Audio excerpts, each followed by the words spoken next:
আসসালামু আলাইকুম, সবাই কেমন আছেন? আশা করি সবাই ভালো আছেন। আপনাদের দোয়া ও আল্লাহর রহমতে আমিও ভালো আছি।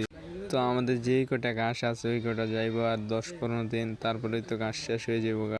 তো এই জন্য দুইটা কলা গাছ কাইটে আনলাম যে গরুরে দিয়ে দেখি খায় কি না। যদি খায় তাহলে যেগুলো মরা ধরা আছে ওইগুলো কাইটে আইনা গরুরে দিয়ে দিব নি। তো এই জন্য 3টা কলা গাছ কাইটে আনলাম, একটা বটি দিয়ে কোবিয়ে কাটতেছি।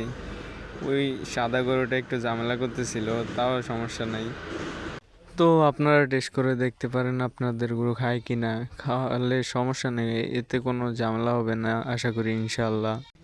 আমরা দীর্ঘদিন যাবৎ খাওয়াইতেছি, এখন বাছুরগুলারে দিয়ে দেখবো খায় কি না, তাহলে তো একটু ভালো হইতো। গরু ঘরটা পরিষ্কার করে নিতেছি, কারণ ময়লা থাকলে ওইগুলো খাবে না। ভিডিওটা একটু গোলা আসতে পারে, এতে আপনার মনে কিছু নেবেন না। সামনে আরো ভিডিও ভালো করার চেষ্টা করবো ইনশাল্লাহ। আশা আছে সামনের মাসে একটা আইফোন নিব। আইফোন আসলে ভালো ভালো ভিডিও দেওয়ার চেষ্টা করবো ইনশাল্লাহ। এখন অ্যান্ড্রয়েড দিব।